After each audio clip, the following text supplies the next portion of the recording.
Welcome to Building the Future, Freedom, Prosperity, and Foreign Policy, a podcast series focused on updating the United States soft power playbook to meet the hopes and aspirations of developing countries because it's in America's interest to do so.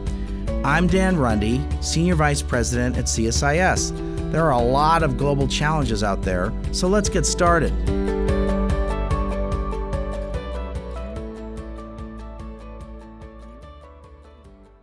Well, hello and welcome back to another episode of Building the Future. I am Romina Bandura, a Senior Fellow on the CSIS Project on Prosperity and Development. I'll be your guest host today, filling in for Dan Rundy. Today, I'm joined by Chris Burns. He is Chief Digital Development Officer at USAID. I'm podcasting Chris today to discuss USAID's work on digital development. The agency has just launched a 10-year digital policy, and I look forward to diving deeper into the policy during this conversation. Chris, thank you so much for joining me today. It's a pleasure to have you. It's wonderful to be here as well, Romina. Thanks for having us on your podcast. So let's start with an easy question. Tell us a little bit what a CDDO does. And tell us how you got here, a little bit about your career. Sure, happy to begin that way. And maybe I'll take the second question first and then lean into what that means in my current capacity. I have been in the field of international development for almost 30 years, about 28 years, 24 of which have been with the US government. That includes almost 10 years in various capacities with the Peace Corps, as a volunteer at headquarters and then as staff in the field. And then about 14 and a half years with USAID in a number of different capacities. But most of my time with USAID has been in the context of building up the practice of digital development and really helping our colleagues around the world, and by extension, the broader international development community, understand what it means to employ digital technologies in everything they do in traditional sectoral programming and geographic programming, be that in agriculture or health or economic growth, but also understanding how to do it in a way that is responsible and advances the socioeconomic growth and capacity of communities around the world for which USAID serves. And so in my current capacity as both the agency Chief Digital Development Officer and as the Director for Technology leading our technology division, I do that. It's helping our colleagues understand the touch points between their work and digital technologies, and then helping to foster and strengthen digital ecosystems in partner countries, to which I can certainly speak a little bit more. Wonderful. Thank you, Chris. Now, USAID has been a leader in many of the fields, different fields in development, be it, agriculture, health, financial inclusion. So can you tell us a little bit, how has your digital work evolved, let's say, in the past 20 years? If you can provide us with a short history of this field. Sure, I would be happy to, Romina. And you're right. If we think about the broader field of international development, one could argue that we're coming up on about 80 years of that as a discipline, if you go all the way back to post-World War II and the Bretton Woods era. And certainly, information and communication technologies have been a part of much of those 80 years, but it really is only in the past 15 years where we've looked at digital technologies as we've shifted from an analog world. And certainly the agency itself does have a long history, as you've noted, in building up capacity and extending access to computers and communication technology around the world, even going back to the 90s under the Leland Initiative, where we were bringing some of the first internet connections to the African continent. But it really is only since the dawn of the mobile revolution in the late aughts, and really over the last 12, 15 years, where USAID has leaned in heavily because we've acknowledged that we're in a completely different moment in time where you do have more traditional sectoral programming now really butting up to what we're seeing in today's digital age. And the history of the agency's work in that has really evolved as digital technologies have evolved. If we go back to 2010, 2011, which is sort of the birth of our current work, the dawn of the mobile revolution, when people were just discovering the role of mobile money and digital financial services in driving financial inclusion and pathways out of poverty, we were acknowledging that this is a moment where it was actually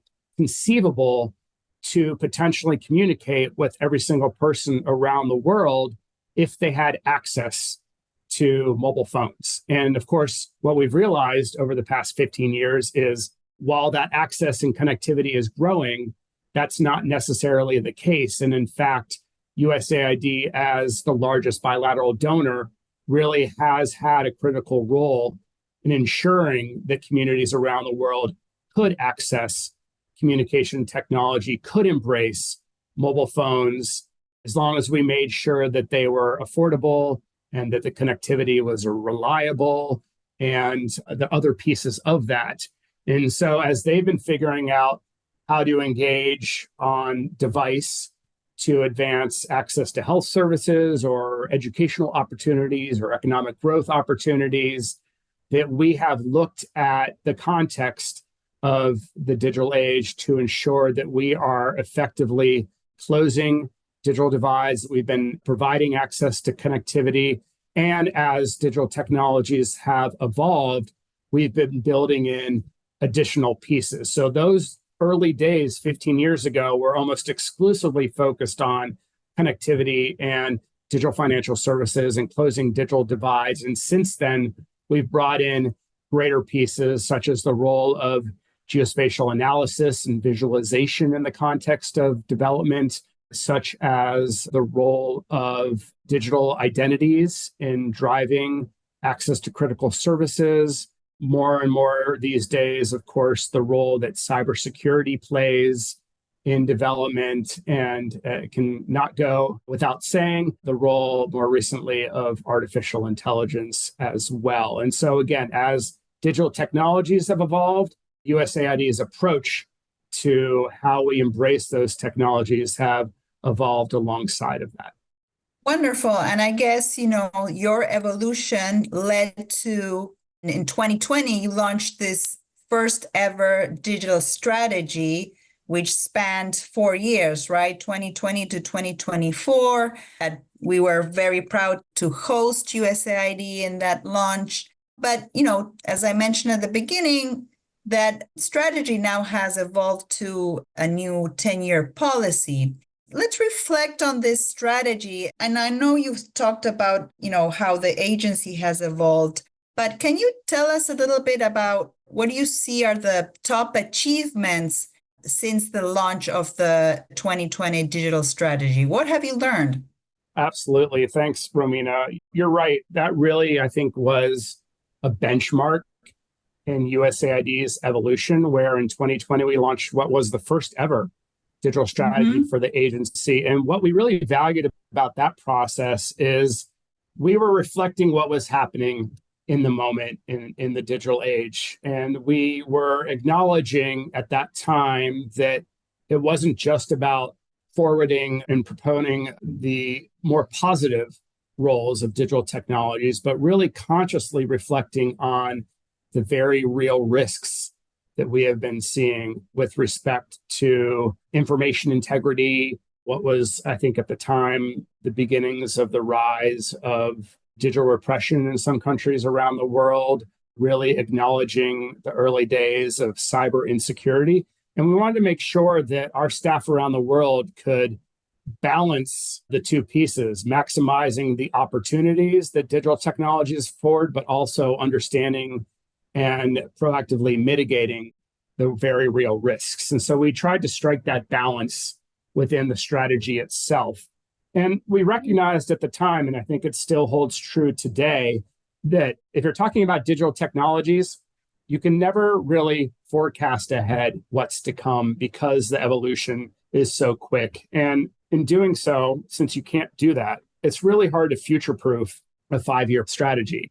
We went ahead and did it anyways, and we converted it into a 10-year digital policy, which is even, of course, harder to future-proof. But we, I think, have done it in a way that reflects the desire to get it as right as we can, recognizing that even over the next 10 years, we have to remain adaptable and nimble, which means that we might have to update that policy. And I know that we'll turn to the key elements of that. But to your specific question around what we've been able to do since the strategy was released in 2020, a lot of that is with specific respect to the strategy itself. I think other moments of success are in parallel to that as we continue to just acknowledge and recognize the growing role of digital technologies in today's digital age.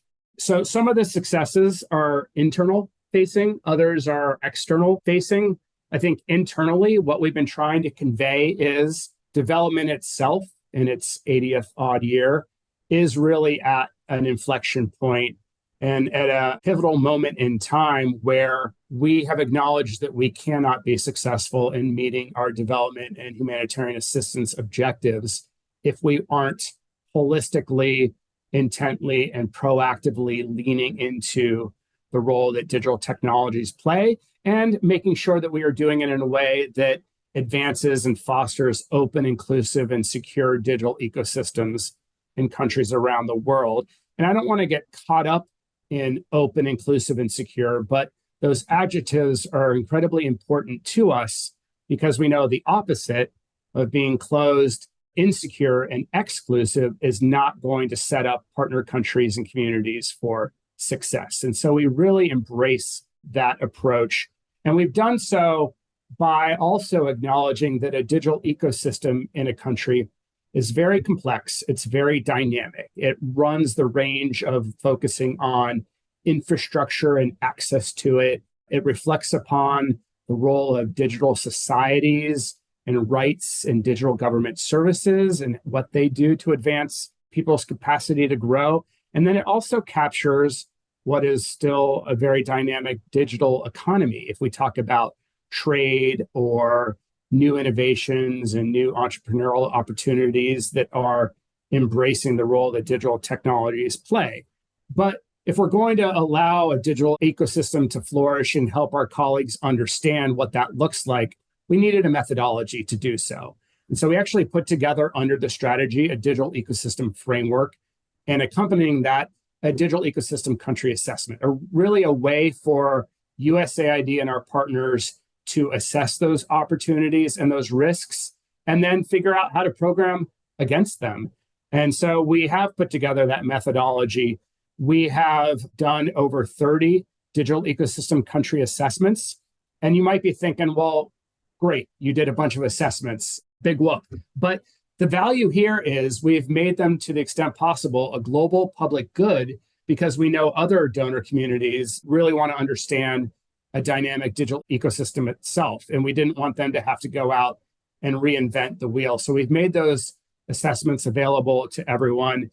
And we've provided a set of recommendations for USAID missions and partners to program against. But in addition to that, we also recognize that because this sector is advanced so much, and in some cases can be very complex, and maybe even in some environments intimidating, that we wanted to provide the expertise and capacity for USAID and our partners to make the touch points between more traditional sectoral programming and the digital pieces. And so we have initiated and have been continuing to grow the opportunity to embed dedicated technical experts, what we call digital development advisors, within USAID missions, because it's not enough for someone working in the field who already has a full-time job, if we say, okay, now pay attention to what's happening in digital too, for them to just raise their hand and say, oh yeah, I'll just add that on to my current workload. We said this requires technical experts who understand what's going on within an environment, who can speak with a minister of digital transformation in their language, who can communicate with the private sector, the tech sector, understand their priorities, and then bring that back to what USAID missions are doing and make those connections. So we've been building up our digital development advisors. We have about 15 around the world right now. We have another 6 in various stages, and we've brought them together under a community of practice to help them figure out how to be most successful, and really have brought forward a new talent and technical expertise for USAID. The last mention perhaps I'll make sort of runs parallel to the strategy itself is we do continue to understand that connectivity at its base level is still required around the world, particularly as countries make the switch from 3G services to 4G services to 5G, where we, as the public sector, are well positioned to provide catalytic funding and investment to start building out connectivity in more rural and remote communities, with the intent for the private sector to come in and do some of the longer term, more sustainable investments. So there are a number of countries around the world over the past 4 or 5 plus years where we have been extending that connectivity. We've done it in West Africa, we've done it in Latin America, we've done it in Southeast Asia, because first and foremost, if we want to put digital technologies into the hands of communities, particularly underserved ones, they need to be able to have that reliable, affordable connectivity in place. So, Chris, when you mention connectivity, do you mean actually hard infrastructure? Sorry, but can you clarify? You mentioned, Latin America, West Africa. Sure. Is USAID investing in hard infrastructure and digital infrastructure? Yes, we are. It's hard infrastructure, but also in some cases, soft infrastructure. And in some cases, we talked a little bit in the beginning about the evolution of mobile money and digital financial services. It's service delivery as well. And this is a point that USAID has really embraced. It's this holistic approach to a country's digital ecosystem. Yes, there needs to be hard connectivity and hard network infrastructure, particularly in rural areas, but we also need to ensure that communities have the digital literacy to engage on device or online, particularly for people coming online for the first time who might not know how to navigate a digital world safely and effectively. And so digital literacy becomes a key piece to this. A lot of our work over the years has been very focused on closing digital divides between rich and poor, rural and urban, between men and women. We've focused a lot over the past 10 plus years on closing the gender digital divide, because we know in a lot of markets where USAID works, women are much less likely than men to have access to digital technologies or access to the internet. And we know that that's an economic burden for a country and for families, but also an equity burden if one part of society can engage on device and another can't. But also, we know that if we're going to provide services in health and agriculture and educational opportunities, that service delivery is a key piece. And I think that's another shift we've seen in more recent years, where governments themselves, our partner governments around the world, have not only embraced the reality of digital transformation, but have wanted to accelerate digital transformation. A lot of that is happening through digital government service delivery.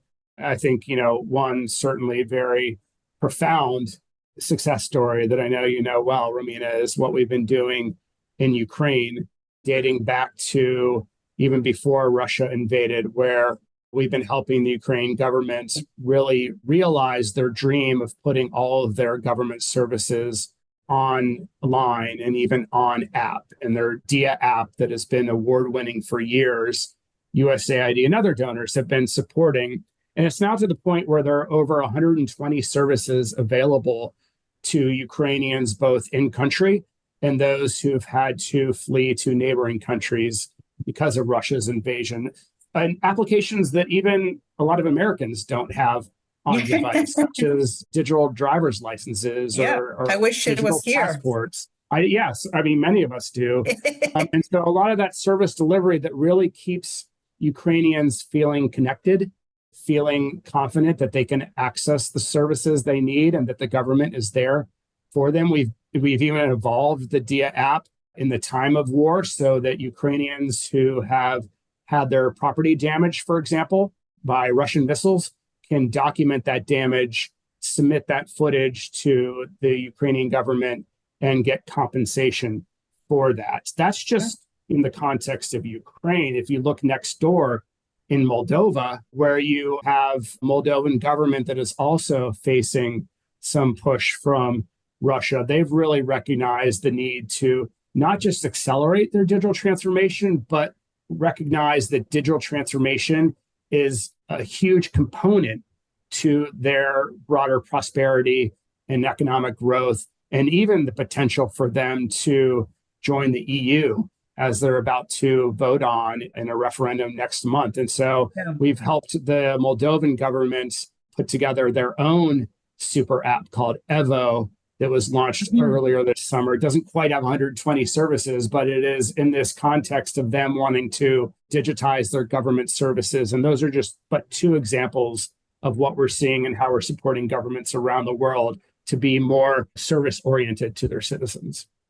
Wonderful. So just, following up on your work in developing countries or in the global south, I know USAID works in, 100 countries. Are there any common themes that you see within the digital ecosystem? Is there a common barrier or, 2 or 3 barriers that you see are the most common in these countries? Or would you say, when you do these ecosystem assessment, does each country have its own particular issue? Certainly, each country is unique and has a different set of both challenges and really profound opportunities. There are certainly commonalities across many of them. Sometimes those commonalities are regional, sometimes they aren't. We're at a point in time where I believe the latest statistic, maybe it's a couple years removed, suggests that at least over 90% of the inhabited world has, at a minimum, 3G access. And we know that's growing all the time. But just because there's 3G connectivity, that doesn't mean that everyone is still connected or connected enough to meet their growing digital needs. And so connectivity does remain an issue. Access to digital financial services still remains an issue for many populations that remain unbanked.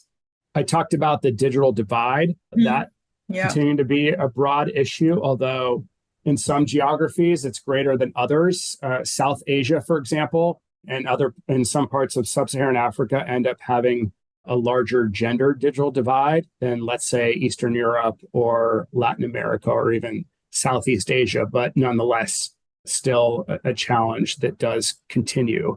And then what I would see as sort of the greatest and most pressing challenge as donors we're still trying to figure out how to effectively address is digital literacy, or should I say digital illiteracy, acknowledging, again, not just for people coming online for the first time, but even for those who are a part of the digital economy and might even be advanced coders building the next set of AI-driven algorithms, that the idea and need for digital literacy is constant and ongoing. And if we, as bilateral donors, are going to be setting up countries for success and for communities to flourish online, that we need to be focused on addressing what those digital literacy barriers are, what they need in order to adequately engage and help people really flourish. And so I don't want to overly generalize those challenges, but those tend to be some of the common ones we've seen. But with them, I think there's also some common opportunities that we're seeing, specifically with artificial intelligence. And this is actually an area where USAID has been working on it all the way back to 2017, really trying to understand the nexus between artificial intelligence and international development, and making sure that we as donors are putting forward a responsible and ethical approach to AI. A lot of that is reflected in the AI action plan that we released 2 years ago. And so as in midstream of our digital strategy implementation. But what we're now hearing from our partner countries is a desire to embrace AI, not just generative AI, but other AI tools to meet development challenges. Now, how we go about that is also something that varies from country to country. For one illustrative example, if you look at a lot of sub-Saharan Africa, where we have ministers of digital transformation saying, help us bring forward the responsible use of Gen AI, we see this as a way to leapfrog others and really embrace development objectives. Well, you have a lot of markets where the compute power to be able to even make sense of a lot of data sets is just exponentially cost prohibitive. And so a lot of what USAID is focused on is how to bring down, working alongside cloud compute companies, how to bring down the cost of compute so that countries can really embrace and meet the moment that we see with respect to AI. I'll just note that one of the ways that we are addressing the connectivity and digital financial service challenge that I mentioned is through a program called Digital Invest. This is the flagship digital connectivity program under the Partnership for Global Infrastructure and Investment that the US government is supporting, that was launched at the G7 a few summers ago. And what I really love about Digital Invest is it's looking at a different way to address the connectivity challenge and the access to digital financial services that we continue to see in rural and remote communities around the world. We're bringing forward blended finance tools and enabling fund managers to go out and crowd in new capital and new investment, in some cases from investors who never before have even thought about economies in the global south or in emerging markets as being viable and ripe for investment. But with the use of blended finance tools, and so far with about $8.5 million of US government investment, we have brought in over $300 million through these fund managers from new investors, focused on over 40 markets around the world. And we're doing a number of, I think, really cool,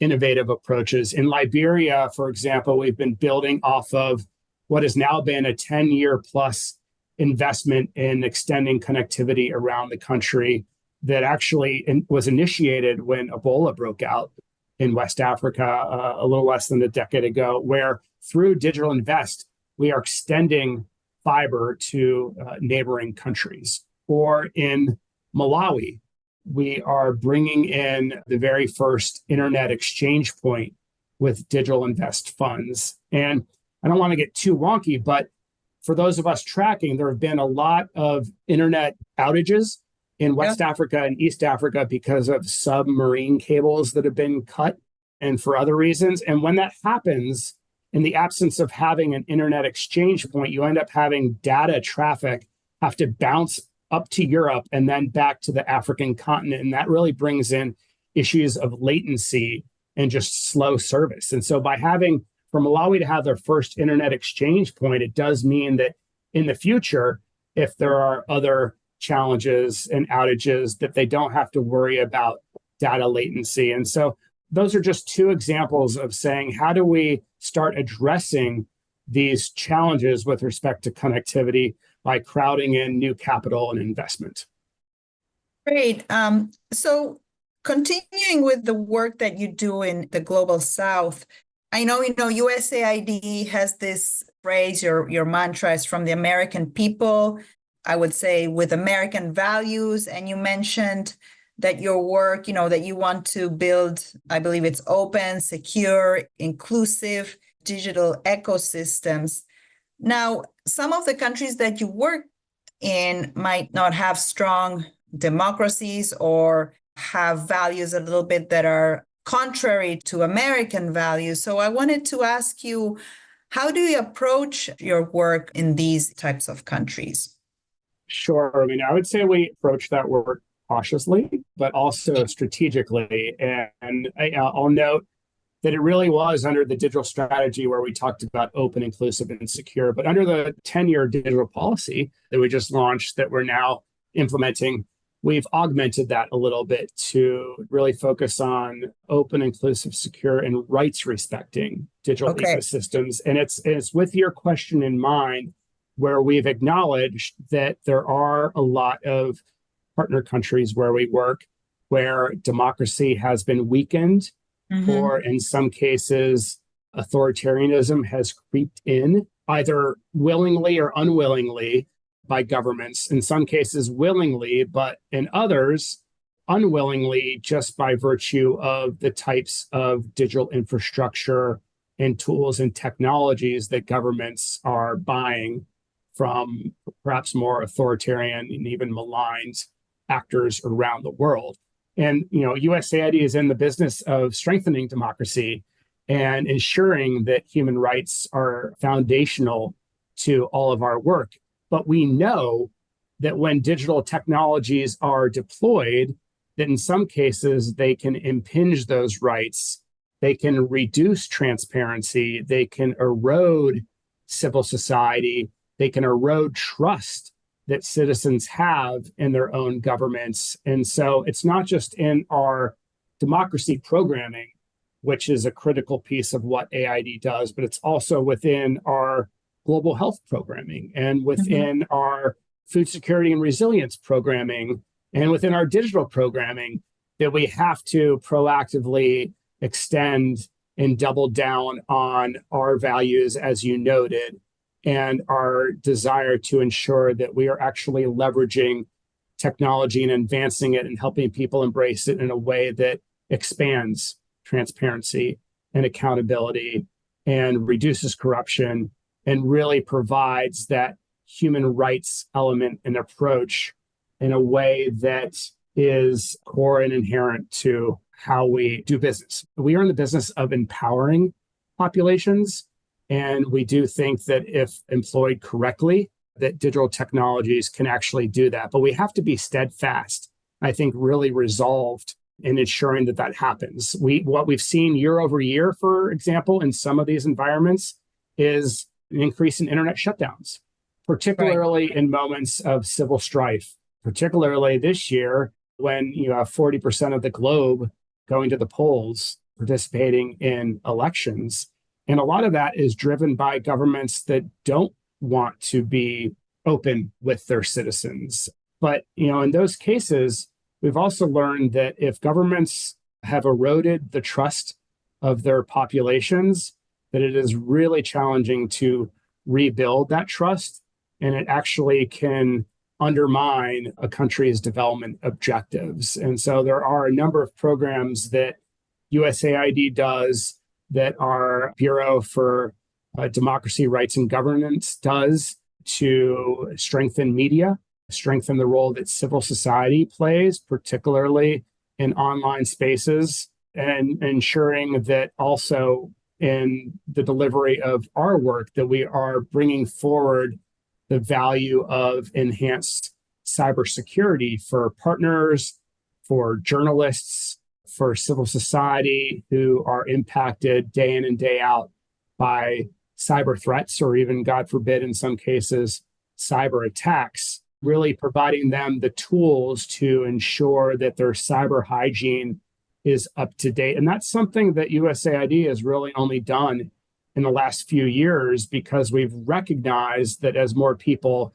go online, we can't think of this digital world and the cybersecurity world in parallel, that they really have to be part of the same. And so a lot of that has been brought to the fore. And with that, of course, is the assurance that as we are delivering assistance and investing in country success around the world, that we're keeping in mind the data protection of individuals and of partners and the safeguarding of their information in their rights and their privacy as they move online. So that is both cautious and strategic, as I mentioned up front, but it is something that we have to be steadfast in, and we have to make sure that we are providing the pathway to put forward a positive vision for what digital technologies can do while actively mitigating those very real and unfortunately growing risks.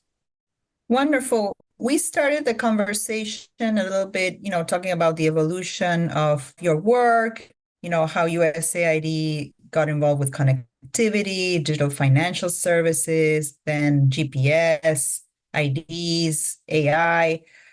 And I would say, there are a lot of new terms now popping up that we didn't have before: cyberbullying, cybersecurity, digital nomads, language models. And then there's this non-sexy term, sorry, called digital public infrastructure that, countries like India and Brazil are leading in forums such as the G20. How does, this term, digital public infrastructure, resonate with your work? How would you explain DPI to, the person in the street, and why do you think it's important? Yes, it's 2024. So if you work in digital, you can't not really do your business without talking about digital public infrastructure. It's a new term, but it's also, I think, probably a new wrapper on previous terms. And we're pretty bullish on the value that we believe digital public infrastructure can provide, in large part because as we've been working on digital development the past dozen plus years, we continue to see a lot of one-off digital investments that are activity specific or maybe even sectoral specific. And we as development practitioners are not yet fully embracing the inherently distributive nature of digital technologies that cut across sectors, that cut across programs, that cut across geographies.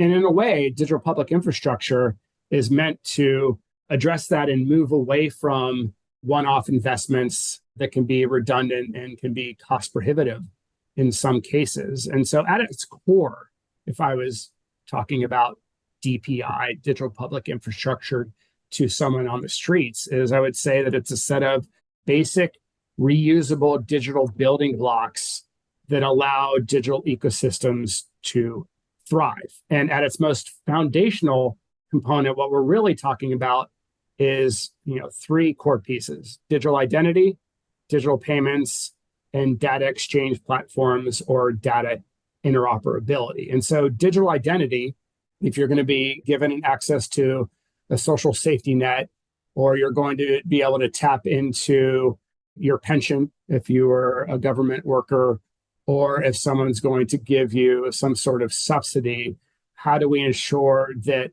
it is going to the right person? And digital identity is just an extension of, regular analog paper identity that really allows us to prove who you are and drive greater transparency in service delivery. Digital payments is just that.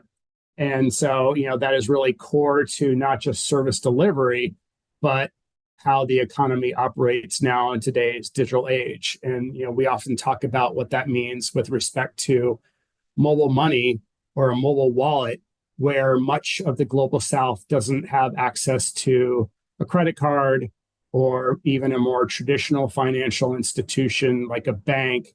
How can they still receive payments and be able to pay for services?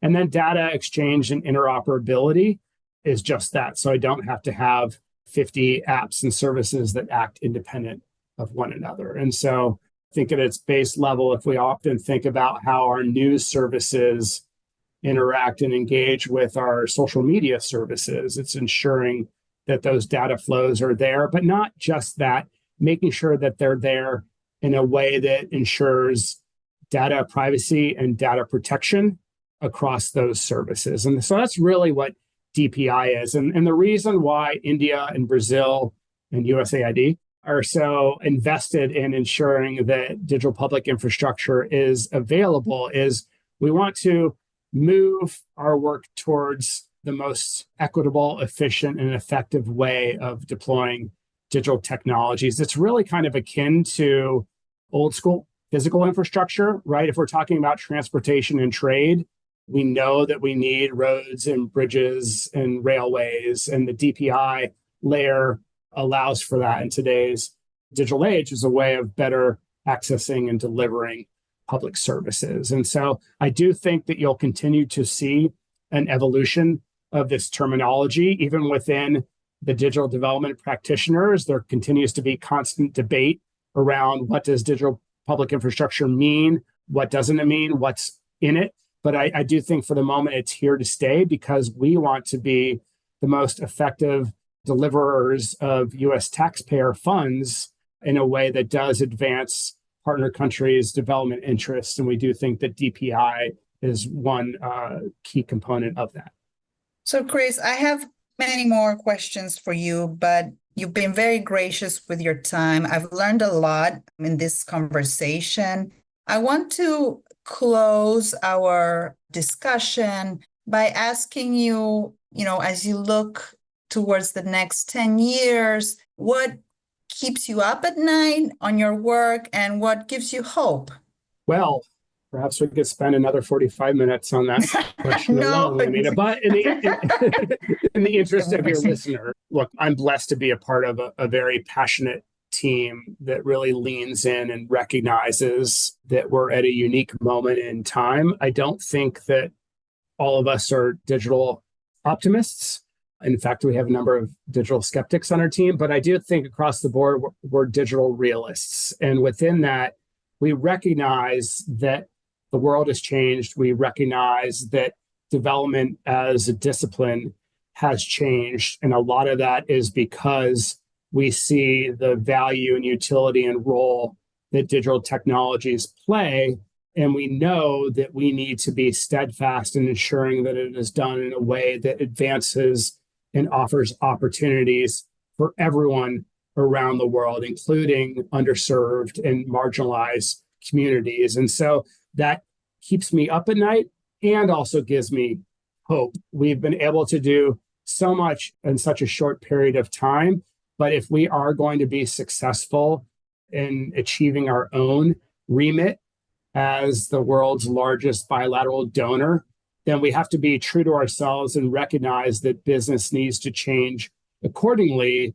And that does mean ensuring that we're responsibly bearing and embracing the role that digital technology plays for all. And so as long as we are surrounded by people who believe the same, and we are able to affect change within a very important, I think, industry, then that gives me hope. And it's something that I believe my counterparts and colleagues and partners around the world share as well. Well, with that positive note, we are going to conclude our discussion. And I want to thank Chris and the team at USAID. I believe you can download the new policy from your website. And thank you to our listeners. Have a good day. Thank you as well, Romina. If you enjoyed this podcast, check out our larger suite of CSIS podcasts. From Into Africa, The Asia Chessboard, China Power, AIDS 2020, The Trade Guys, Smart Women, Smart Power, and more. You can listen to them all on major streaming platforms like iTunes and Spotify. Visit csis.org/podcasts to see our full catalog